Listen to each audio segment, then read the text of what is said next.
Gold, trusted gold buyers. మీరు తాకట్టు పెట్టిన బంగారాన్ని విడిపించి ఈ రోజు ఉన్న మార్కెట్ ధరకు కొనబడను. పెదరాయుడు అని ఆస్తిలో వాటా పంచమని రచ్చబండిని ఆశ్రయించడం వలన గ్రామ పెద్దలందరూ రేపు 11 గంటలకు రాయుడు గారి ఇంటికి రావాల్సిందిగా కోరుతున్నాము.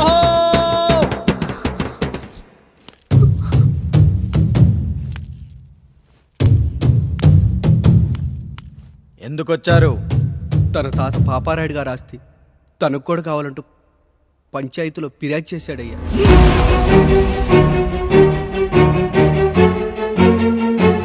మస్తా గారు, ఆ దస్తావేజులు ఇవ్వండి. అయ్యా, మరి మా సంగతి ఏంటి? అడగరేంటి? అవునన్నయ్య, ఈరోజు మీ పన్మేష్ కొడుకొచ్చాడు, రేపు ఆ పాలదం కూతురు వస్తుంది. ఇలా వచ్చినోళ్ళంతా మీ సంతానమేని తెలిసాక అదిగో ఆ కాముడు చెప్పినట్టు మా ఆయన వాటా కిందో బాత్రూము, నాకో సబ్బు బిల్ల, నా పుట్టబోయే బిడ్డకో బొట్టు బిల్ల, ఇదే మిగులుతుంది.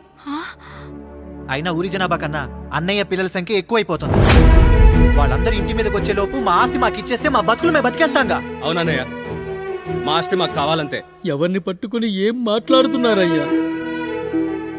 ఉన్నప్పటి నుంచి ఆయన మిమ్మల్ని సాగుతూ ఉన్నారు. ఈరోజు పెరిగి పండయ్యాక మా దారి మేము చూసుకుంటా ఉండడం న్యాయం కాదయ్యా, న్యాయం కాదు. ఏ ఆయన నీకో కొడుకునిచ్చాడా? వాడి పేరేంటి? ఐఫోనా? ఎరా, ఆస్తి కావాలా? 4 బ్రష్లతో తోముకుంటే ఎక్కడ విడిపోతామో అని నా బ్రష్ టూత్ పేస్ట్ నీకు త్యాగం చేసినప్పుడు అప్పుడు అడగాల్సిందిరా, అన్నయ్య ఆస్తి కావాలి అని. ఎరా, నేను వాడిపారేసిన లంగోటాలు మార్చి మార్చి చొక్కాలు చేతిగుడ్డలుగా వాడారే, అప్పుడు అడగాల్సిందిరా, అన్నయ్య ఆస్తి పంచు అని. నువ్వు 6 నెలల పసికందుగా ఉన్నప్పుడు పాల కోసం ఏడుస్తుంటే నిన్ను తీసుకెళ్లి పశువుల దొడ్లో కట్టేశానే, అప్పుడు అడగాల్సిందిరా, అన్నయ్య నాకు ఆస్తి కావాలి. మా తండ్రి గారు పాపారాయుడు పోలికలు నాకు, నా పోలికలు ఆయన రాయుడికి. అసలు మా కుటుంబంలో ఏ పోలికలు లేని మీకు ఎందుకు ఇవ్వాలరా ఆస్తి? ఆస్తి లేదు, గీస్తి లేదు. Get out, get out, get out, get out, get out, get out అని నేను అనొచ్చు, కానీ అనగలనట్రా? అనలేను. ఎందుకంటే మీరంతా నా తమ్ముళ్ళు, నా చెల్లెళ్ళు.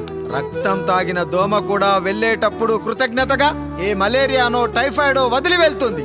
కానీ రక్తం పంచుకొని పుట్టిన మీరు ఈ అన్నయ్య కోసం ఆస్తి కూడా వదల్లేకపోతున్నారు కదరా. గుమస్తా గారు, నా యావదాస్తి నా తమ్ముళ్లకు, చెల్లెళ్లకు వాళ్ళ పేర్ల మీద రాయండి. నాకు చిల్లి గవ్వ కూడా అక్కర్లేదు. ఇక ఈ ఇంటికి నాకు ఎటువంటి సంబంధం లేదు.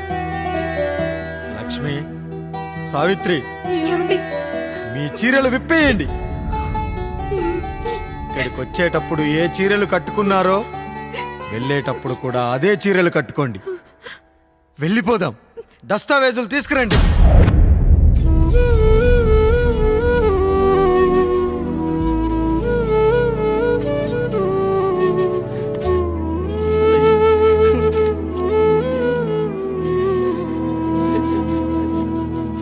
ఇక ఈ ఇంట్లో నా పేరు వినపడితే నా తమ్ముళ్ళు, చెల్లెళ్ళు బాధపడతారయ్యా. ఈ ఇంట్లోనే కాదు, ఈ దస్తావేజులో కూడా నా పేరు ఉండకూడదు. నేను ఇక్కడ సంతకం పెట్టి వీళ్ళ మనసు నొప్పించలేను. అయ్యా, మొత్తం వదిలేసి మీరెలా బతుకుతారయ్యా? ఎండకు నీడలా, వర్షానికి గొడుగులా నన్ను ఇన్నాళ్ళు కాపాడింది. కష్టాల్లో సుఖాల్లో నాకు తోడుగా నిలిచింది. నా నిజమైన ఆస్తిని, కుటుంబ గౌరవాన్ని కాపాడింది. ఇదేరా నా ఆస్తి, అంతస్తు. ఇదే మా నాన్నగారిచ్చిన లంగోట. బంగారం లాంటి తమ్ముళ్ళే లేనప్పుడు నాకు మాత్రం ఈ బట్టలెందుకురా? వెతికిన దొరకదే రూపం, అరి పిలిచిన పలకదే ప్రాణం. వెతికా నువ్వు నడిచిన దారుల్లో, బ్రతికే నువ్వు విడిచిన శ్వాసల్లో. హో నీడనడిగా, గాలినడిగా, ఎక్కడని నా ప్రాణం. ఏరునడిగా, ఊరునడిగా, ఎందుకని మౌనం? సాధనను విడువనని తడిమినది వెంటపడి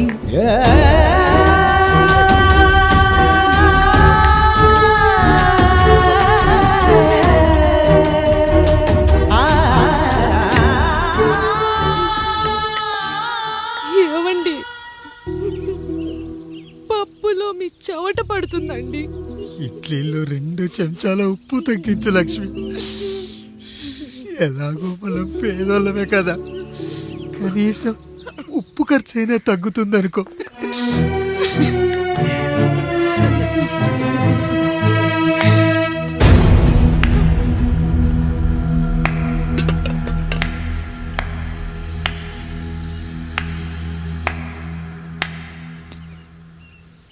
పప్పు రుబ్బుతున్నావా పెదరాయుడు? ఎవడికైనా చేసిన పాపం పండుతుంది అంటారు, నీకు మాత్రం అదిగో అలా పిండయింది. అరే రే రే రే రే, చేతి నిండా భార్యలు, ఇంటి నిండా బంధువులు, బీరువా నిండా డబ్బులు, ఊరి నిండా జనాలు. ఏరి ఎక్కడ ఇంటర్వెల్ ముందు ఇంటర్ చదివే కుర్రాడు ఏదో ఆవేశంగా డైలాగులు చెప్పాడు, సెకండ్ హాఫ్ కు మర్చిపోతాడు అనుకున్నావు కదూ? మర్చిపోవడానికి నువ్వు నాకు ఇచ్చింది అప్పు కాదు, ద్రోహం. అమ్మ వచ్చిన ప్రతిసారి అడిగేవాణ్ణి, అమ్మా నాన్నెక్కడా అని. నీ గురించి తెలిసాక నీ ముందుకొచ్చా, నీ బ్రతుకుని ఇక్కడి దాకా తీసుకొచ్చా. పిక్చర్ అభి బాకీ హే మేరా పితాజీ. నిన్నిలాగే వదిలేస్తే ఈ ఆండ్రాయిడ్ తో వదలవు. సామ్సంగ్లు, హెచ్టీసీలు, లెనోవాలు అంటూ కనిపారేస్తూ మా అమ్మ లాంటి వాళ్ళ కోసం తిరుగుతూనే ఉంటావు.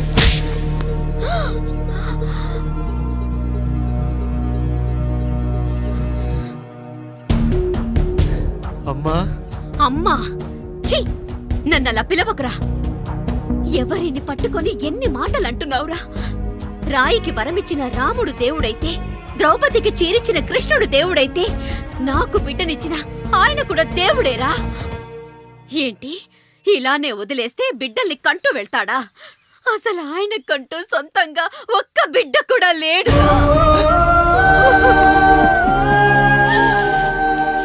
అసలు ఏం జరిగిందో తెలుసా? మీరుండండి అయ్యా, ఉండండి. మొదటి భార్యని చేసుకున్నాక పిల్లలు పుట్టలేదని 2వ పెళ్లి చేసుకున్నారు. ఆవిడకి పుట్టలేదు. 3వసారైనా తగులుతుందనుకున్నాం, తనకే పుట్టలేదు. పిల్లల కోసం పెళ్ళాలని మార్చాడే కాని వాళ్ళని వదిలేయలేదురా. అదిరా మా పెద్దయ్య మనసు. ఆయన దగ్గర బాణం ఉంది కానీ లేదురా, లేదు. అసలు నీ తండ్రి ఎవరో నీకు తెలుసా? తెలుసా? ఇదిగో ఈ కాముడేరా నీ తండ్రి. గేదె నల్లగా ఉన్నంత మాత్రాన పాలు తెల్లగా ఎలా ఉన్నాయనే కదరా నీ ప్రశ్న. దానికి సమాధానం చెప్పాలంటే, ఒక వర్షం కురిసిన రాత్రి నేను 9వ నెల బాలింతగా ఉన్నప్పుడు. పండు పండు ఇదిగో. ఏమిటండి ఇది? నిద్రలేస్తే నేను, బయటికెళ్తే గంటోడు, పక్కకెళ్తే పాలేరు, ఎప్పుడూ తిరిగే తాయారు. రోజు మమ్మల్ని చూసి చూసి బిడ్డ కూడా జిడ్డుమొహం వేసుకుని పుడతాడేమో అని భయంగా ఉంది. కడుపులో ఉన్నప్పుడు మనం ఎవరి మొహాలైతే చూస్తామో అచ్చం వారి పోలికలతోనే పుడతారంటారు. పొరపాటున నా పోలికలతో పుడితే? అదేంటి కాముడు, నీకేం తక్కువ? జుట్టు ఉండాల్సిన చోట లేకుండా అవసరం లేని చోట విపరీతంగా పెరిగిపోతుంది. మనకు పుట్టబోయే బిడ్డ గొప్ప అందగాడై ఉండాలి. ఇదిగో రోజు ఈ దేవుడి ఫోటోలు చూడు, వాళ్ళలాగే అందంగా పుడతాడు. కడుపుతో ఉన్నప్పుడు ఎవరి ఫోటో చూస్తే ఆ పోలికలతో బిడ్డ పుడతాడా? కనిపించని దేవుడి పోలికలు నా బిడ్డకెందుకు? ఈ ఊరికి దేవుడు రాయుడు. నా బిడ్డ ఆయనలాగే పుట్టాలి, ఆయనలాగే పుట్టాలి.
ఏంటి పండు ఇలా వచ్చావు? అయ్యా తప్పు జరిగిపోయింది పెద్దయ్యా. ఏం జరిగింది? అసలే నువ్వు ఒట్టి మనిషి కూడా కాదు. ఒక్కసారి ఇటు చూడండి అయ్యా.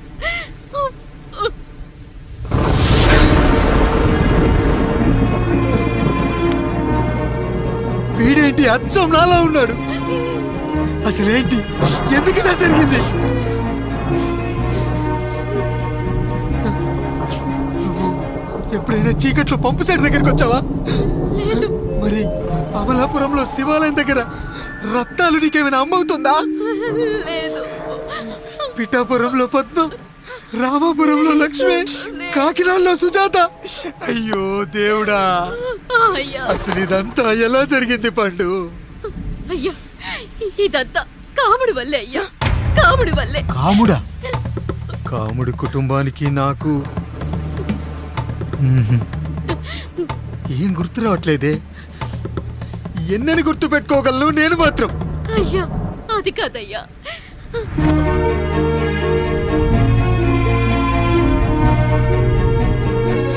అలా రోజు మీ ఫోటో చూసి చూసి అచ్చం మీలాగే పుట్టాడు. అయ్యో, నా పోలికతో బిడ్డ కావాలనుకోవడం ఏంటి పండు? నువ్వు ఇలా చేయడం ఏంటి పండు? పోలికల కోసం ఫోటోలు ఎందుకు చూసావు పండు? అందుకే కదయ్యా ముందు ఆ డైలాగ్ చెప్పాను, తప్పు జరిగిందని. ఇప్పుడు ఏం చెయ్యాలయ్యా? స్వచ్ఛమైన మన ప్రేమను ఈ పాడులోకం అర్థం చేసుకోదు. కనీసం మీ ఇద్దరి జీవితం బాగున్నా ఆనందపడేవాని. వీణ్ణి ఇక్కడ ఉంచొద్దు పండు, బయటికి పంపించు. బయటికి పంపించి బాగా చదివించు, గొప్పవాణ్ణి చెయ్యి. వీడికి అయ్యే ఖర్చంతా నేనే భరిస్తా. అవసరమైతే ఆ డబ్బు కాముడి జీతంలో కట్ చేద్దాం. అయ్యా వెళ్లే ముందు వీడికొక పేరు పెట్టండి అయ్యా. వీడు ఇంకో రాయుడు, అంటే ఇంగ్లీష్ లో అండ్ రాయుడు, అండ్ రాయుడు.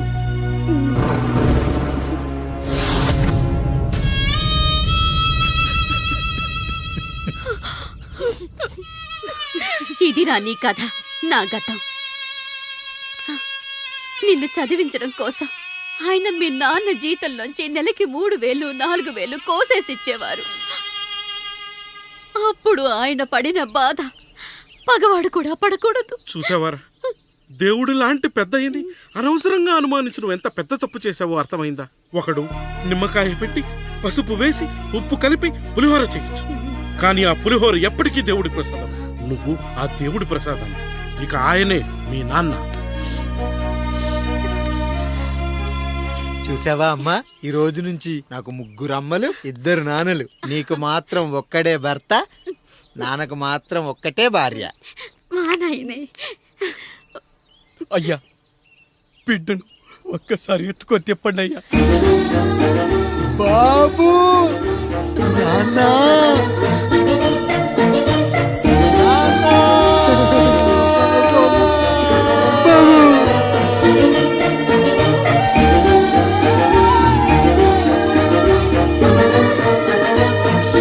నన్ను క్షమించు నాన్న. ఇప్పటికైనా నిజం అర్థం చేసుకున్నావు, అది నాకు చాలురా. చాలదు నాన్న. నిన్ను ఏలెత్తి చూపిన జనంతో చెయ్యెత్తి దండం పెట్టించాలి. అన్నయ్య కంటే ఆస్తి ముఖ్యమనుకున్న మన కుటుంబానికి గుణపాఠం నేర్పించాలి. ఇక నాకు వదిలే నాన్న, నేను చూసుకుంటా.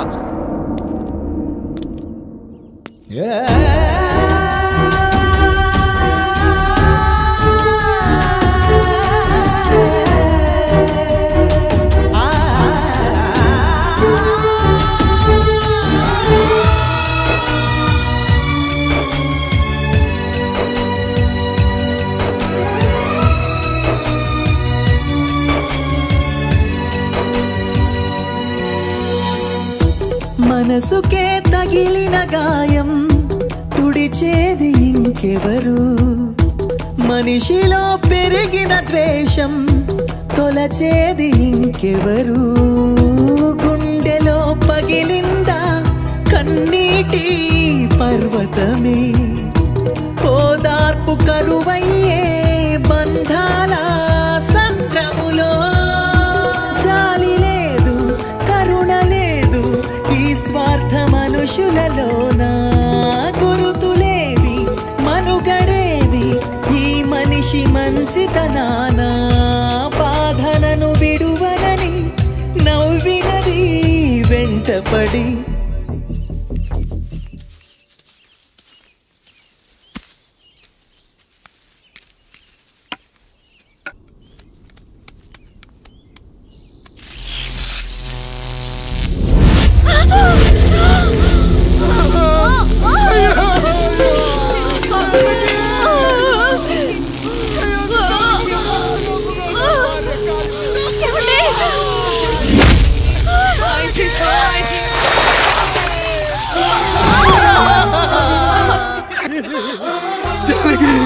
అయ్యో అయ్యో చచ్చిపోతున్నావా? ఎందుకు ఇలా జరుగుతుందండి? నీ మనసులో మాట నాకు తెలియదా? నేను చచ్చిపోతున్నాను, మీరు ఇంకో పెళ్లి చేసుకోండి అని అంటావు కదా. అది కాదండి. అయ్యో మరి ఏంటి జాలకి? హాస్పిటల్కి తీసుకెళ్ళండి.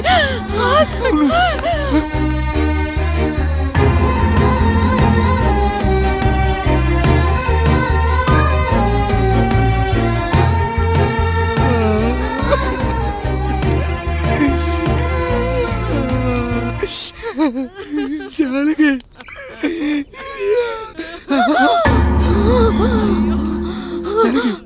ఏమండి? నేను వెళ్ళిపోతున్నాను.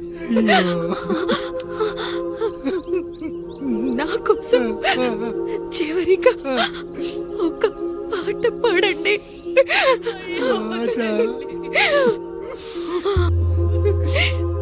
ಎಲ್ಲರಿಲಿ ಏದರಿಗೆ చేర్చిన సంగ్రామ. వద్దండి. కష్టాల్లో కూడా మీరు కన్నీళ్ళు పెట్టకూడదండి. వెళ్ళే ముందు అక్కతో కలిసి ఒక మంచి ఊపున్న పాట పాడండి.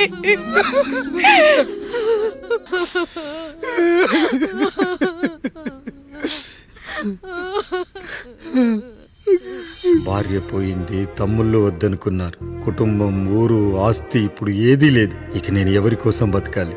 ఏ కరెంటు నా భార్యను పొట్టన పెట్టుకుందో అదే కరెంటు నా చావును కోరుకుంటుందో. నా చావుతో అయినా నా తమ్ముళ్ళు, నా జనం నన్ను అర్థం చేసుకోగలిగితే చాలు.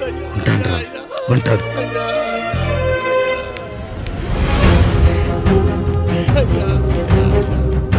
అయ్యా అయ్యా రండయ్యా, పెద్దరాయుడు గారు చనిపోతున్నారయ్యా. రండయ్యా, మీరన్న వచ్చి ఆపండి అయ్యా. అయ్యా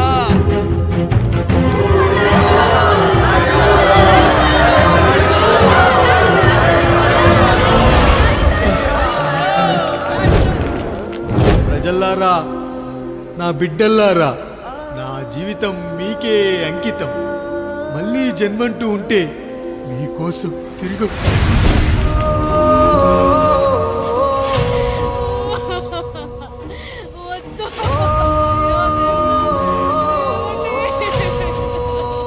వద్దయ్యా, వద్దు, వద్దయ్యా, వద్దయ్యా.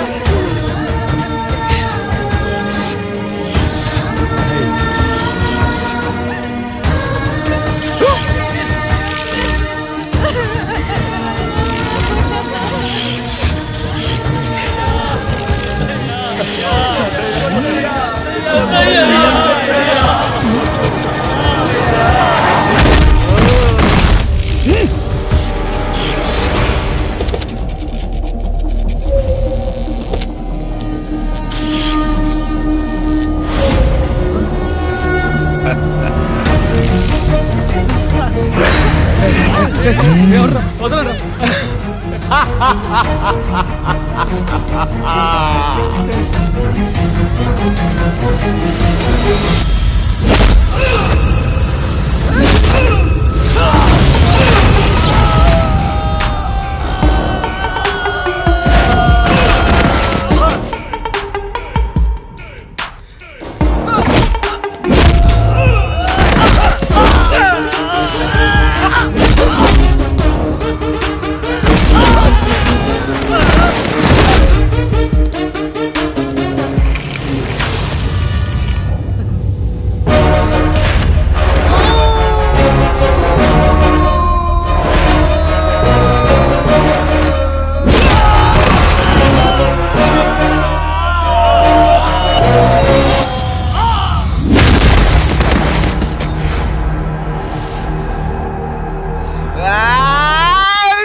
ఎవడొస్తాడు నిన్ను కాపాడడానికి ఎవడొస్తాడు వేసేట్రా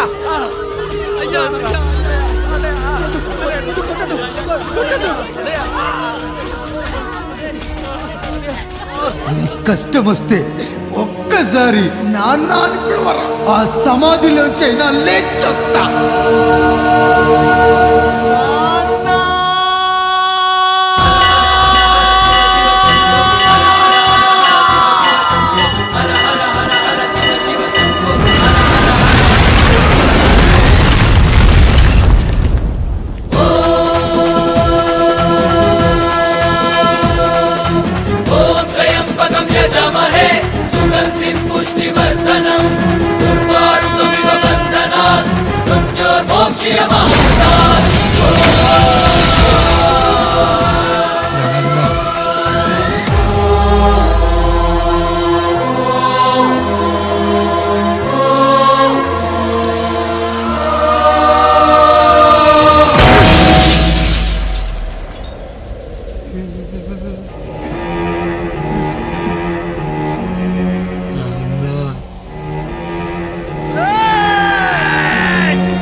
లేచి నిలబడండి, కొట్టండి, గట్టిగా కొట్టండి, కసితీరా కొట్టండి. ఈ చిత్రంలోని నటులను, సాంకేతిక నిపుణులను ఎక్కడ పడితే అక్కడ కొట్టండి. కనిపించిన ప్రతి చోట కొట్టండి చప్పట్లతో. విడివిడిగా ఉన్న వ్యక్తుల మధ్య బంధాన్ని నిలిపేది కుటుంబం. విడిపోయిన కొబ్బరి ఆకులను కలిపి ఉంచేది కొబ్బరి మట్ట. కుటుంబం కోసం నిలబడ్డ ఎందరో అన్నయ్యలకు మా ఈ చిత్రం అంకితం.